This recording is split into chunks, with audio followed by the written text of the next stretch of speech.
Well, the 2026 gubernatorial election in Minnesota got a jolt when Minnesota House GOP Speaker Lisa Demuth announced she is running. No Republican has won a statewide election in Minnesota since 2006. There are already several other prominent Republicans running, including Representative Kristen Robbins, Dr. Scott Jensen, and Kendall Qualls. Whoever wins the nomination will face Governor Tim Walz, who is running for a third term. Today, we are very happy to welcome Republican House Speaker Lisa Demuth. Welcome, and thank you so much for coming in. Good morning, Esme. I know you have been already hitting the campaign trail. You only announced very short time ago, but you campaigned around the state. What are the issues that voters are telling you about? The issues that voters are talking about across the state, and you're right, we announced 2 weeks ago today, and we made our way, as I announced my running mate, Ryan Wilson, we made our way across the state last Tuesday. We're hearing the economic issues, the cost of things here in Minnesota because of higher taxes and higher fees. That is of grave concern.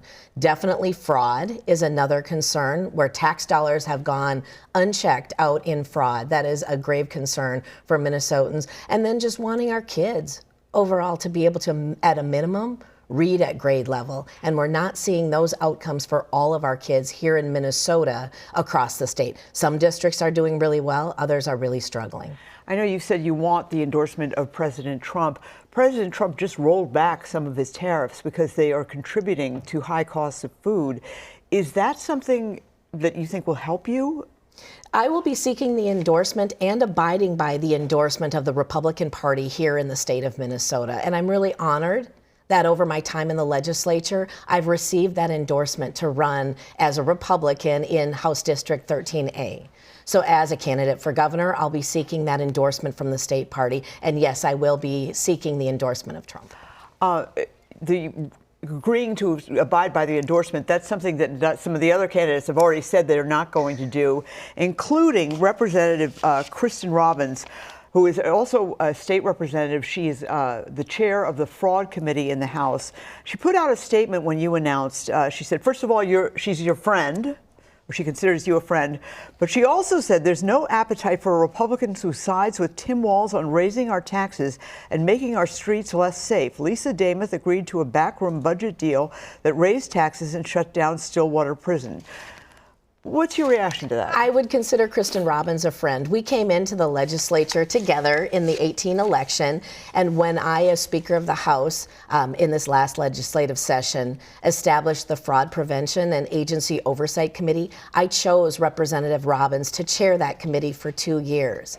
As far as the statements that might have been made, working with a tie in the House of Representatives for only the second time in history, we were able to deliver good things for Minnesota. That included the largest spending reduction in state budget history of $5 billion. We protected our non-public education from cuts that were being pushed, and we did a number of other things. With that, Republicans voted along to pass all of those bills. It was a negotiation that was good for Minnesota, and we were able to deliver that almost on time, with the exception of just a few hours needed. You still are the House Speaker, I am. And the legislative session doesn't come in for a couple of months here, but one of the biggest changes in Minnesota law in a long time is coming in on January 1st, and that is paid family leave. I know that you have paid family and medical leave. I know you've expressed concerns about it. Is the rollout ready? Will it happen? We are concerned. And so a couple of things, Esme. It's important that employers are providing the best that they can for their employees, and most employers do that. This is a mandate of a tax on every single employer, of which half can be passed on to their employee, that will allow employees to take up to 20 weeks off for any type of leave. The definition around family is very loose, and so it is concerning to businesses as far of their functionality and how they're going to be able to stay in business. The other thing is, it hits employers even if they have just one employee. Right. So it's for everybody. Everyone. It's really and it's a mandate. It's a mandate. So businesses that have been able to provide some type of paid leave for their employees, if it doesn't match up to what the state is doing, it's not good enough. So I've heard they'll have to change and rise up to the state level. They will. And I have heard from school districts, medical facilities, small businesses, large businesses, how this is going to negatively affect what they do and the concerns. Think of childcare when they might have an employee that takes this up to 20 weeks off. They have to still fit those ratios of the childcare they have to fit because of the state standards. And just think of how that domino is going to affect. Now, again, employers want to do the right thing for their employees, well, but many people don't have employer-based health care. I mean, the percentage is well under 50%. Right, and it's not just the health care. This is just paid time off. Health care is another piece of it. And so the problem that I've been hearing from employers across the state of any size is the unclear guidance that they're receiving from DEED and from others. They've still got questions. Now, the IT system that was being built to run this program that starts January 1st, I do not know the status of that.